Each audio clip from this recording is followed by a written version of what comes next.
Tiên,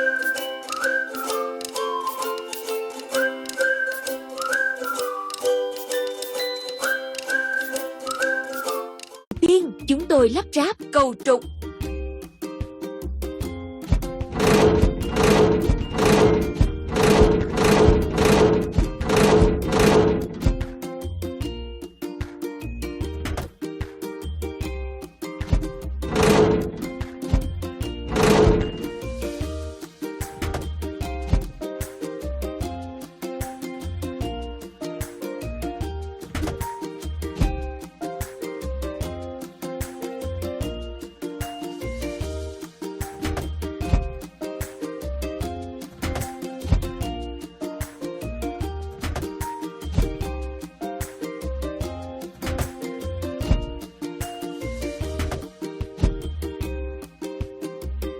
Dừng lại.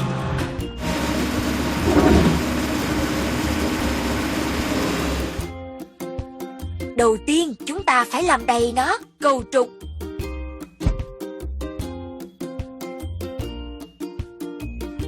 Bơm.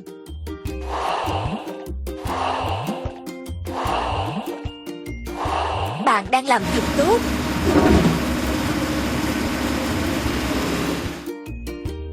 Hãy hoàn thành hiên nhà.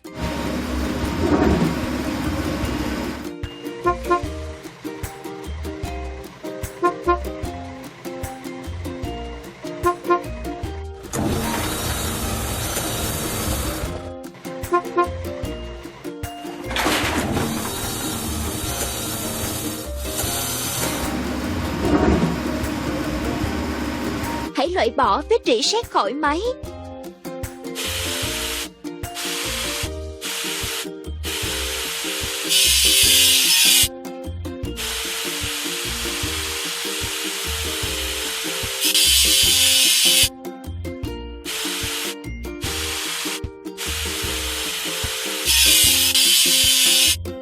Hãy sơn lên chỗ bị phai màu.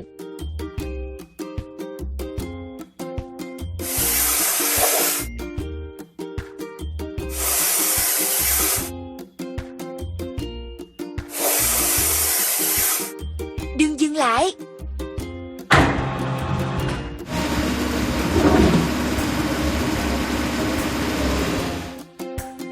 Bạn đang làm thật tốt.